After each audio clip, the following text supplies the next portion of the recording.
Welcome to the 4Heroes podcast, where we explore stories and lessons that inspire resilience, leadership, and spiritual growth. Today's episode is one that many of us can relate to. As we dive into the story of Moses and his father-in-law, Jethro, we'll discover the wisdom that can come from these relationships, even when they challenge us. Jethro's arrival brings not just a family reunion, but invaluable advice that would lighten Moses' burdens and transform how he led an entire nation. But it wasn't just about delegation. It was about being open to criticism and growth, no matter where it comes from. Happy Monday, picking up right where we left off. Exodus chapter 18 is a cool little parenthesis between the first actual battle for this new nation for the Israelites where they overcome the Amalekites. It's a big deal. And they're about to go to Mount Sinai. They're almost there. And you know what happens on Mount Sinai? That's where Moses receives the 10 Commandments. So there's a lot of drama and a lot going on. And in between, there is this parenthesis that's easy to overlook, but I think it's really important. Moses' father-in-law comes for a visit. Remember his father-in-law Jethro, who was the shepherd and high priest of Midian? Moses worked for him for 40 years before the burning bush, and he went back to Egypt. He married one of Jethro's daughters, Zipporah, and they have 2 children, so Jethro has 2 grandsons by them. Jethro has been watching over Zipporah and his 2 grandsons the whole time Moses has been in Egypt, and now that Moses has brought the people out of Egypt on their way to the promised land, Jethro put everybody in the station wagon and drove them out to meet Moses and the new gang. So that's what this is about. Now, relationships are complicated. You know that, I imagine. All of us are old enough to know relationships are complicated. All of them are complicated. There may not be one more relationship in your life that's as complicated, though, as your relationship with your in-laws. If you're married, you've experienced that, I'm sure. I was really blessed. Pam's parents were just absolutely awesome to me. They loved me. They're gone now. Her mother fought for 3 years a battle with ovarian cancer, and she passed away in 2000, which seems like forever ago. Her father survived all that, remarried, had some severe health problems as he got older and finally succumbed to cancer himself. He died 8 years ago, and I miss him. I really do. Having them was definitely better than not having them. But I also know that not everybody is blessed like that. For some, it's a real struggle. For lots of married people, the most challenging relationship they have in their life is with the in-laws. A friend of mine likes to say, what's the difference between in-laws and outlaws? Well, I don't know. And he'll say, outlaws are wanted. So here comes Moses' father-in-law. It was funny. You know it's funny. You're just afraid to laugh. Don't be afraid. Jethro arrives. Exodus chapter 18. Let me read to you from verse 5 and following. Jethro, Moses' father-in-law, together with Moses' sons and wife, came to him in the wilderness where he was camped near the mountain of God. That's Mount Sinai. Jump to verse 7. So Moses went out to meet his father-in-law and bowed down and kissed him, and they greeted each other and then went into the tent, and Moses told his father-in-law about everything the Lord had done to Pharaoh and the Egyptians for Israel's sake, and about all the hardships they'd met along the way and how the Lord had saved them. And Jethro was delighted to hear about all the good things the Lord had done. There's this really cool mutual respect that's going on here where when the father-in-law shows up, Moses bows down. It's an old word, obeisance. It's not like a bow like somebody might give at the end of a performance. It's a bow like before royalty. Like when you bow before royalty and you go nose to carpet, or in this case, nose to dirt, and you are really offering yourself to that person, So I acknowledge that you are greater, and I am only here to serve you. The kind of bow that you would give to a king is the kind of bow that he gives to his father-in-law. As a father-in-law, I really like this passage. That relationship is so critical because when you married her or when you married him, you married all of them. And you just have to know that. They're part of the deal, part of the package. Really, the command to honor your father and mother, which doesn't have a shelf life, that's not over at 18. It's a lifelong commitment to honor your father and mother, translates to father and mother-in-law as well. You're honoring her father and mother. You're honoring his father and mother. And so this display of respect, I think, is really integral. And I love how Jethro returns the respect. Moses invites him in and then starts to tell him about how they've overcome the Pharaoh, they've overcome the Egyptians. Understand, that's the most powerful man in the world, the most powerful army in the world, the most powerful kingdom in the world. And God got them through all of that. And he's telling Jethro about it. And Jethro, the Bible says, delighted to hear it. Man, he was really proud of him. So, on this side of things, for me, as someone with a son-in-law and a daughter-in-law, I want to respect them too by delighting in what God's doing in their life, celebrating their victories with them. It's such an important relationship. I can't emphasize that enough. The next day, Moses took his seat to serve as judge for the people. This is verse 13. And they stood around him from morning to evening. So part of Moses' role has been as kind of a judge. This is like a civil court. And remember, there's 2 million of them. And where 2 or more are gathered, there's going to be petty grievances. There's going to be difficulty. There's going to be arguments. And Moses is hearing all of these cases.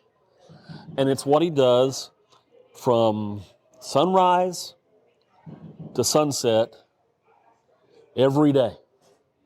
And his father-in-law watches this, and he offers this advice. He says, what is this you're doing for the people? Why do you alone sit as judge while all these people stand around you from morning till evening? And then down in verse 17, what you're doing is not good. What you're doing is not good. Who wants to hear that? What you're doing is not good. You and these people who come to you will only wear yourselves out.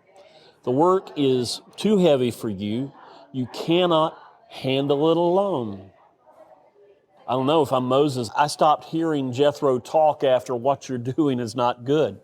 That's echoing around in my brain. And I wonder, is there somebody in your life who has the freedom to say that to you? What you're doing is not good.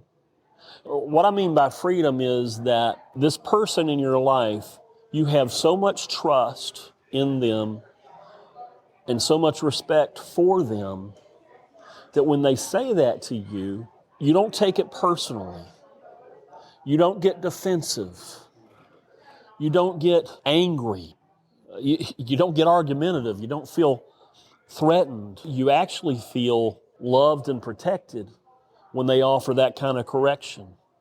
Moses needed somebody in his life who had the freedom to do that.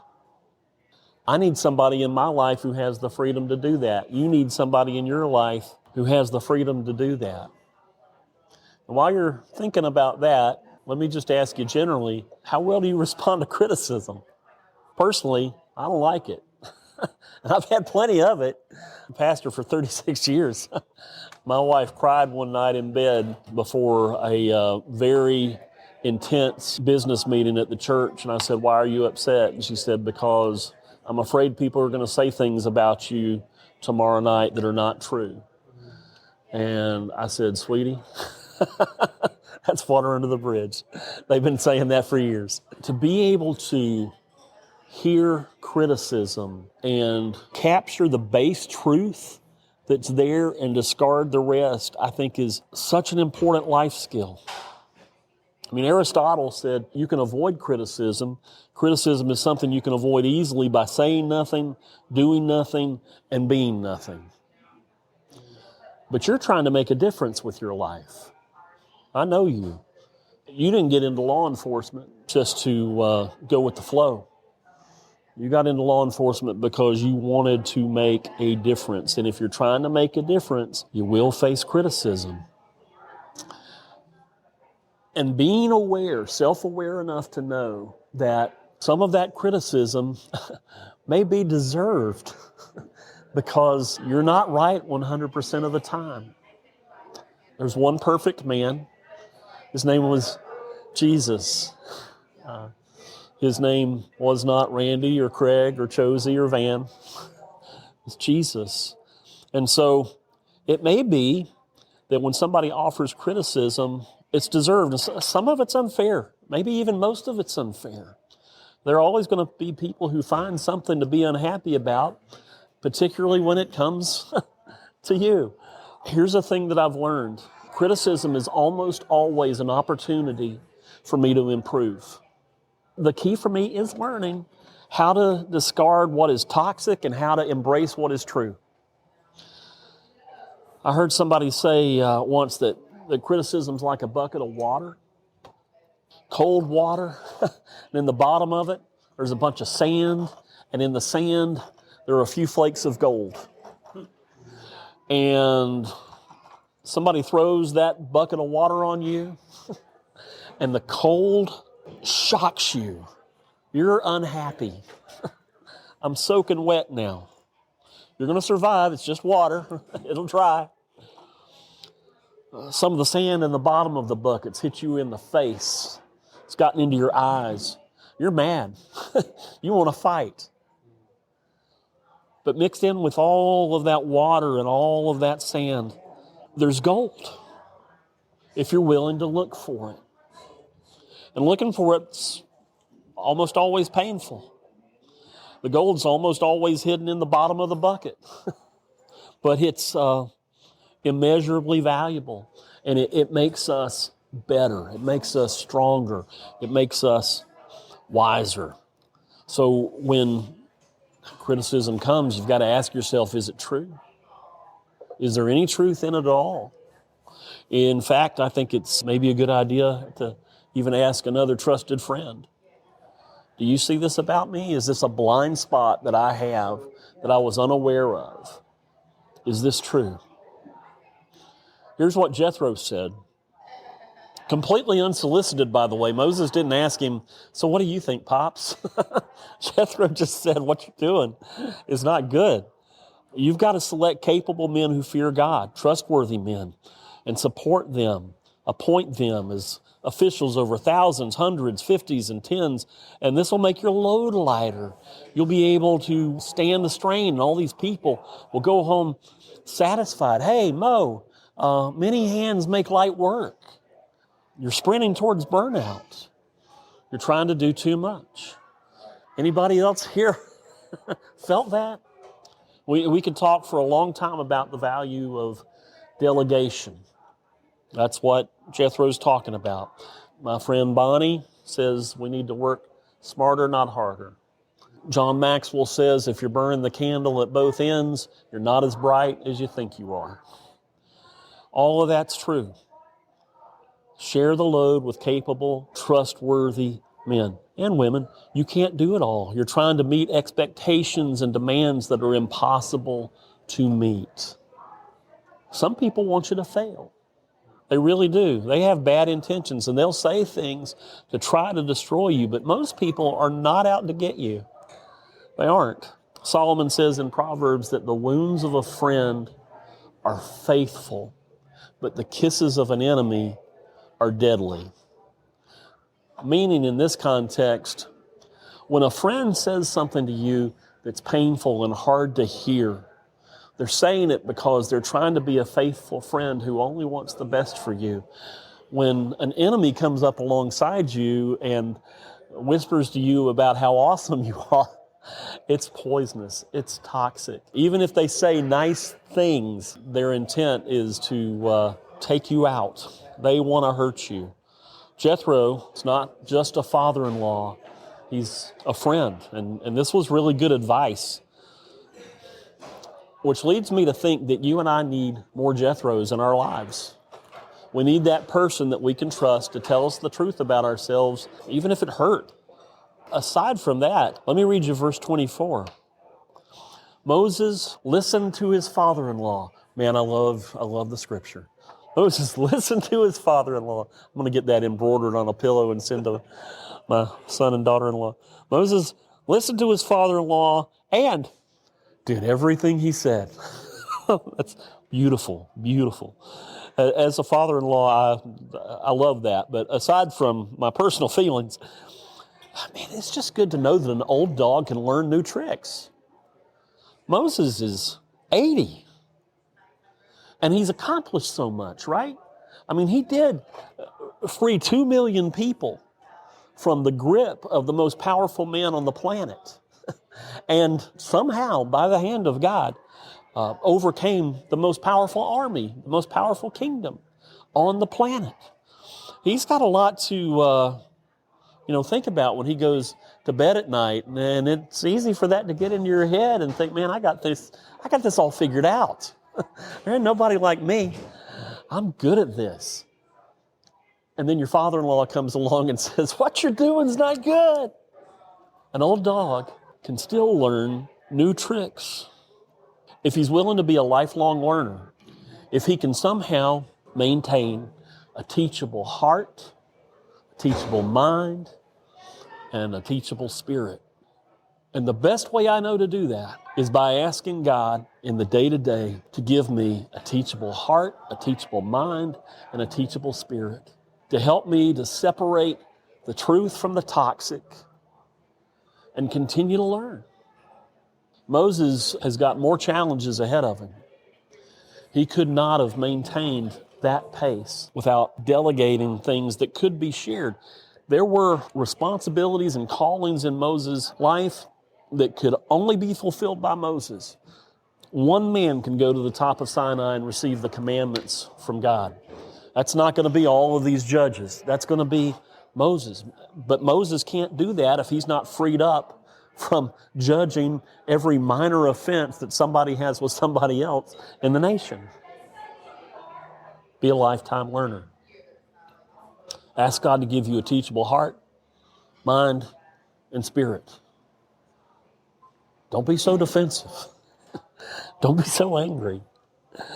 Know that words spoken in love, even if they're hurtful, can still be helpful. And that's all I got to say about that. Let me pray for you, okay?